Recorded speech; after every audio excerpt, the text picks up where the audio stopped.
Hello, booktube. Welcome to Revenant Reads. I'm Vin, and this is another installment of Fresh Red Kills. So, Fresh Red Kills is where I talk about what I've recently been reading.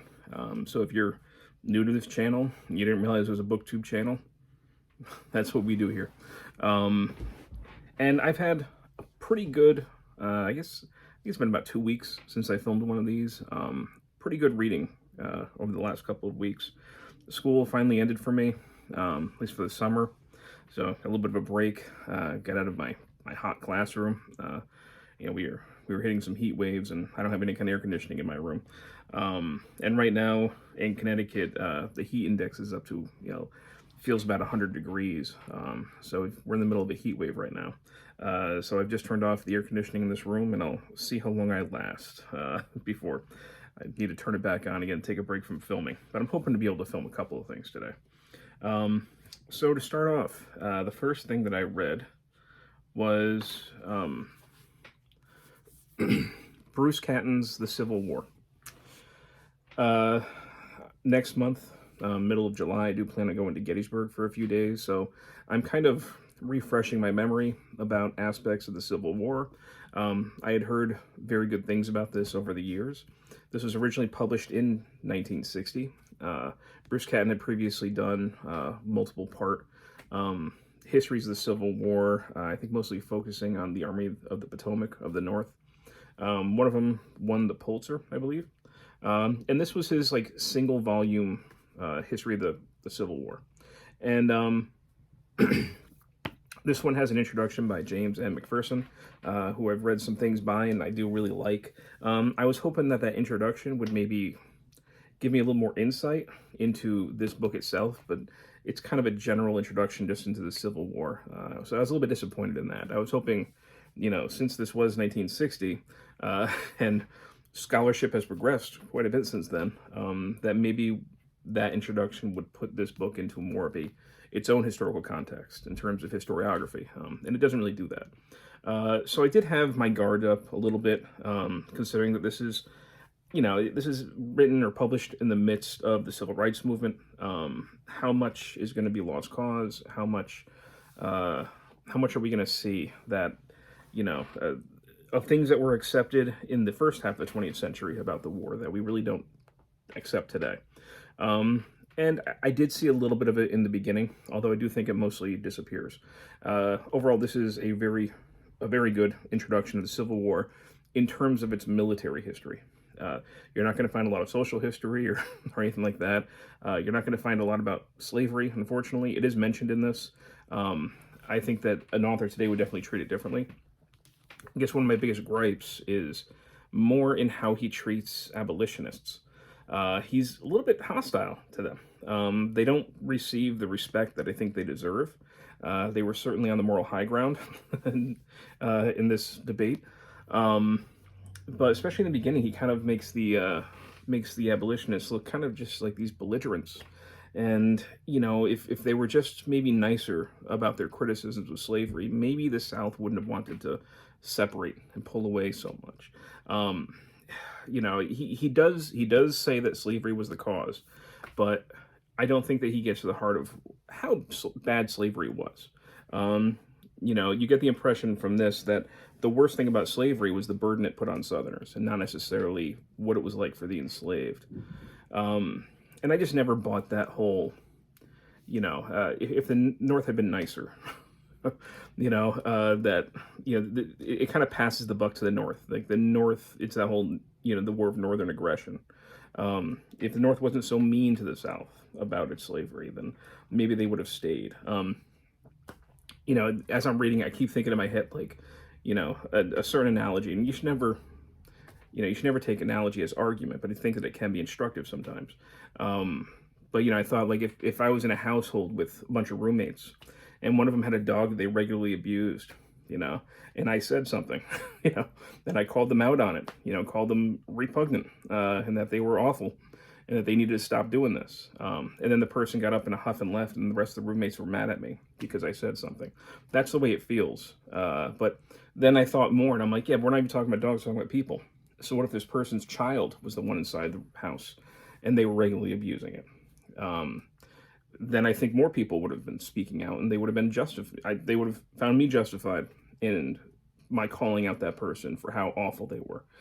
And then I thought, certainly some of these children from these masters were illegitimate, so some of the slaves were their own children. But to make the analogy more accurate, what if that roommate stole somebody else's child and kept it inside my house with my roommates and regularly abused it? And the rest of the roommates were just too delicate, didn't want to say anything to that person. That's the way it felt. Like the abolitionists were calling them out on how absolutely horrible the peculiar institution was. And yeah, you have certain controversial figures like John Brown and everything else.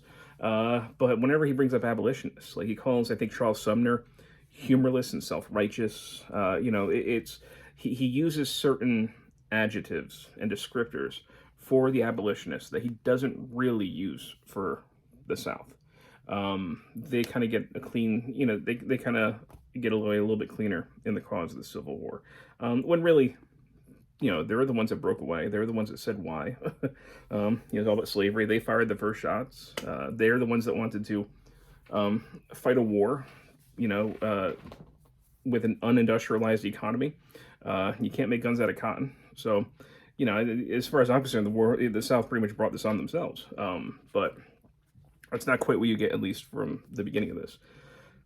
Anyway, rant over. The rest of the book, how he handles the military aspects, is very good. And there's a great chapter about kind of like daily life of the soldier, which of course is incomplete because you don't really have any women in this, pretty much at all. So you don't have all of the train of prostitutes that would have been following the soldiers or anything like that. So it is still kind of a sanitized version of the war and of a soldier's life. But it's still very good, very well written. He is a very good writer. When it comes to his descriptors of the assassins of Lincoln and the attempted assassinations of Seward and etc., those had me laughing. He called them like a band of incompetents or something like that. Anyway, that made me laugh.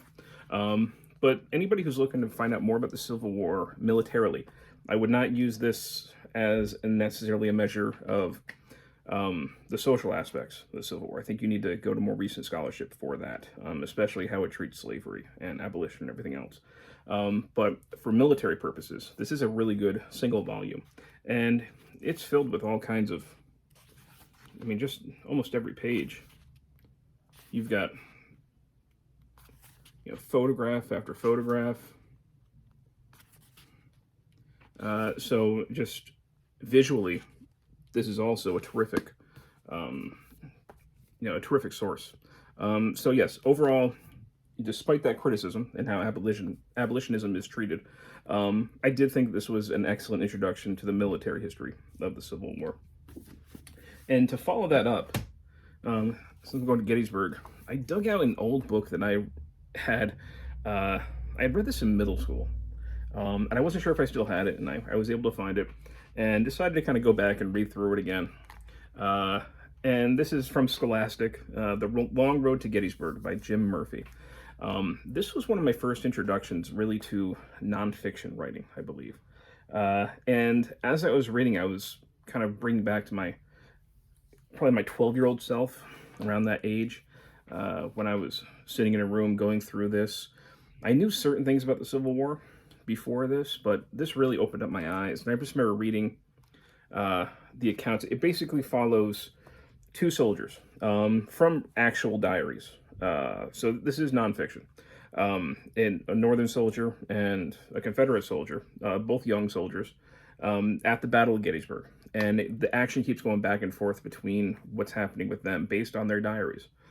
And as a kid, I remember being, struck by the visual, them describing the cannonballs bouncing across the fields and into the men. And it left very vivid images in my mind, not just with the descriptions, but also this is also fully illustrated.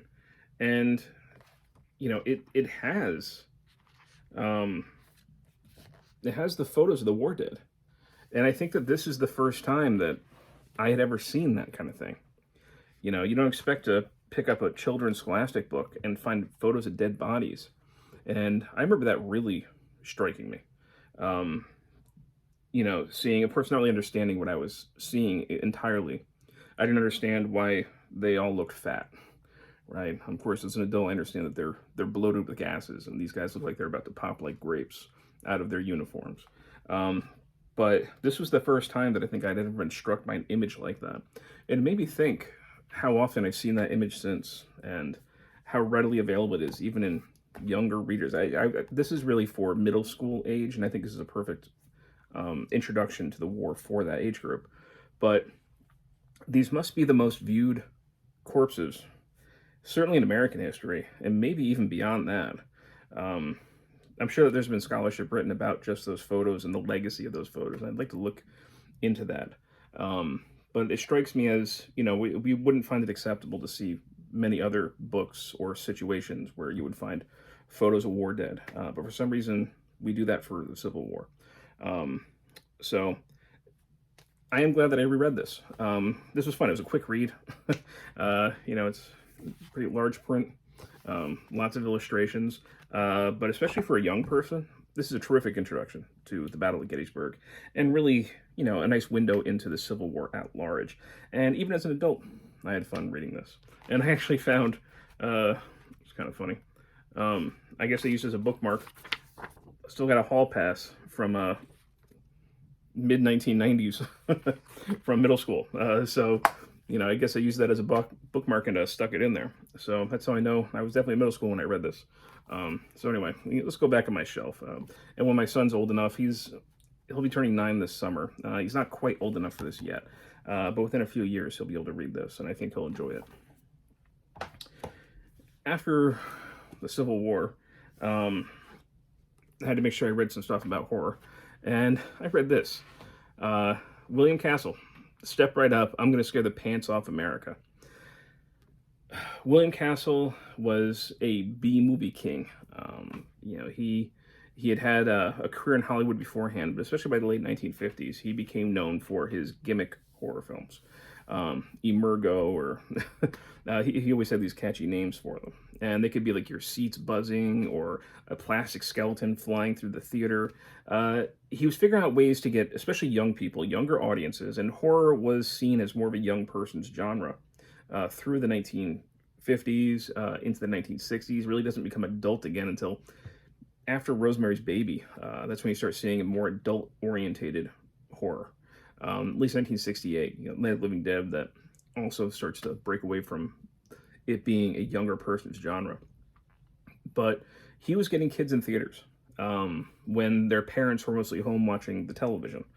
And, you know, his movies are fun. I haven't seen every single one, but I've seen quite a few of them. And I've always had a good time with them. They're not high art. They're never meant to be. He's an entertainer, first and foremost. And he is completely, you know, pretty honest in here. Now, I do have a gripe with this, okay? He died in 1977, I believe. And this was published the year before he died. So this is 1976, I think, when this was originally published. Yeah. The year before he died is when he published this. And then this is a reissue from 2010. And the publisher is William Castle Productions. So I feel like this is kind of like a self-publish or print-on-demand thing, as far as I can tell.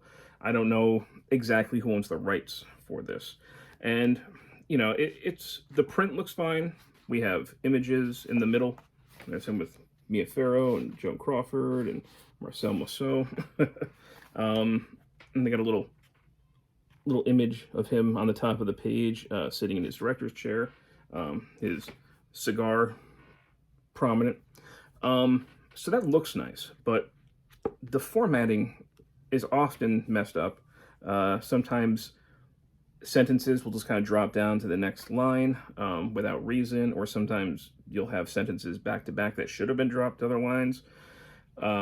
Grammatical errors, not a lot of spelling errors, but you'll have like you know, quotation marks that disappear, or it reads more like, you know, somebody did not properly edit this when they put this through. which is a shame. Okay, so that's my big gripe, is it can be frustrating sometimes when very simple editing mistakes should not have made it to print. However, and again, I can't blame William Castle for that. He's been dead since 1977. That gripe aside, okay, and it's a considerable one. It's not right that this book got that kind of treatment, because I don't think it deserves it. Because this is fun. I was surprised at just how much fun this was. I expected some good stories out of William Castle, but he's an absolute raconteur. The first half of the book is really about his Hollywood progression before his horror, becoming the B-movie mogul. And the second half is really about, when he was making the horror films. But chapter after chapter is a great story, compelling. He's quite honest. There's certain times when he kind of tricks people that, I wasn't sure how to take it exactly, if I can totally trust him. There's other times where he's very honest, brutally honest, about his own shortcomings, about when he messes up, about his fears, several times in which he almost died from various illnesses. But also it has you laughing out loud at certain points. He's a really good storyteller. I just want to, just as an example, he has one chapter fairly early on. Let's see, I had a piece of paper where this is within the first 100 pages, around page 99, when he's filming actually with Orson Welles. This is in the 1940s, and they are filming on Errol Flynn's yacht off the coast of Mexico. And Errol Flynn isn't necessarily in the movie, but part of the agreement of using his yacht is that he's the navigator, so he's going to be driving the yacht around. And within this chapter, he has his diary entries.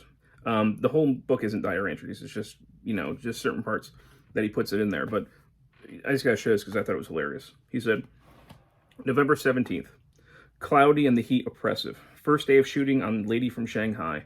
The dark clouds seemed like an evil omen. Orson was rehearsing a scene with Rita Hayworth on the aft deck.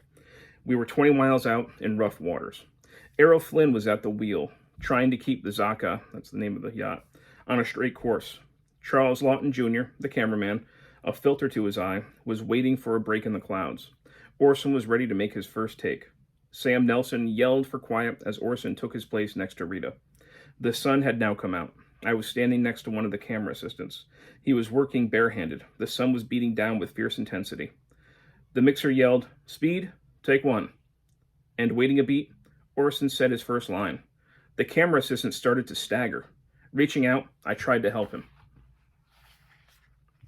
Horrified, I watched him turn blue, as fighting for breath and clutching his chest, he dropped to the deck.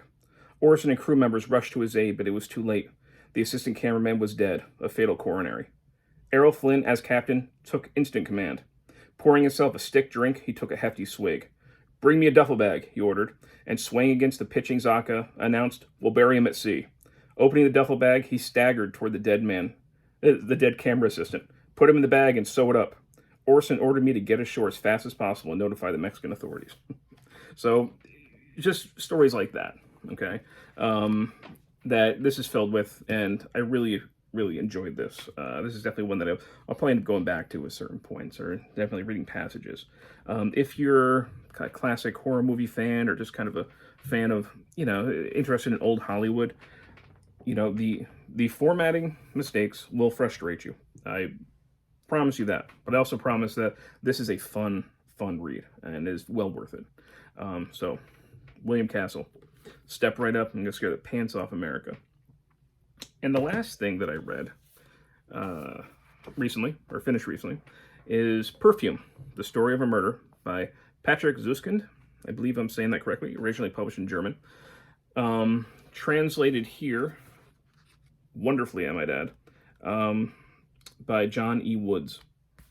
And I read this as part of the Reading Euro 2021 challenge, or the readathon, I'm not sure exactly what we call it, that Mark over at Book Time with Elvis organized, where we follow certain European teams that Mark has chosen for us randomly at the Euro 2021 soccer tournament.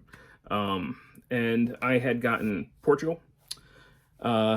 Portugal lost to Germany last week, so I picked this one up. And they have just recently lost to Belgium. So now I'm following Belgium. However, I already read a Belgium book that I think I talked about on the last Fresh Red Kills. I had seen the movie of this when it first came out. I did not remember a lot about it. And one of the things I did not remember was the tone of the film. Especially, I did not remember one of the final scenes, which, if I remembered that, I would have been more in tune with what exactly the author was going for. Because I kind of went into this thinking that it was a more serious story. And actually, for the Reading Euro Challenge, we have a Voxer group going back and forth, and a bunch of them had read it. And as I'm reading, I'm like 10, 15 pages in, and I'm like, this is funny. Is this supposed to be funny? So I asked the people on Voxer, I said, is there intentional dark humor in here, or am I just inappropriately laughing at, the plight of 18th century Parisians at that point? And a lot of them didn't remember there being humor. And I kept reading, like, no, this is funny. The first thing was our killer. And is it Grenouille? I don't speak French. I took some Spanish in high school and German in college. I never took French, so I am not going to keep saying the name. I'm just going to say the killer, because that is much easier. We get descriptions of the killer's mother, and Suskind, he says that, she hoped to live a long life, at least another 5 years, and I'm like, that's funny. This is... He takes a certain relish in giving people horrible fates, especially after they've come across the killer and they've kind of had good fortune with the killer among them. And then when the killer leaves, they usually die in horrible accidents, and completely unnecessary to the plot. This is just Suskind relishing in the demise of these characters. And we have that kind of humor. The only time there's really no humor like that at all, which I respect, is when the killer is actually killing. There is a certain clinical aspect to the way Suskind describes it, and it really brings home the fact that this killer is not seeing these beautiful young girls who he's killing, and he's killing them in order to capture their scent. He has almost like a superhuman sense of smell, way beyond any human, and he's using perfume technology to try and capture the scent of a young woman. And certain kinds of, like, red hair, green eye, there's a certain scent that he finds ideal. And he doesn't care about the person, he cares about the scent. So when he's dispatching these girls, and it doesn't happen that often in the book, but when it does, you do see this kind of, psychopathic separation there. And Suskind doesn't really use humor there. And the humor isn't found all throughout. Most of the book is more of a historical fiction. And he does a terrific job of placing you in that time period, and especially in perfume making. He goes into some detail, but I didn't mind the detail. I was kind of impressed by his depth of knowledge and how he could identify all these different smells, which I can barely identify two of them, yeah, there's a certain kind of certain fantasy aspects that come in.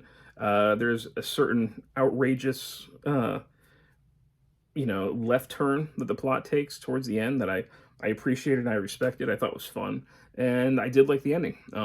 So I was pleasantly surprised. I definitely hit with the tone of this book. I like the dark humor. You can say it's a little bit of horror, but it's definitely a dark historical fiction with kind of fairy tale fantasy aspects. But I really like this one. I'll definitely be on the lookout for other Patrick Suskind.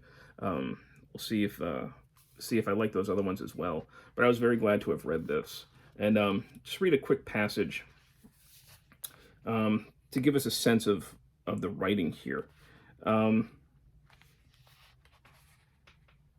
see.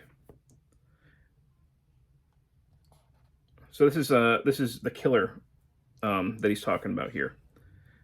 He now knew what he was capable of. Thanks to his own genius, with a minimum of contrivance, he had imitated the odor of human beings, and at one stroke had matched it so well that even a child had been deceived. He now knew that he could do much more.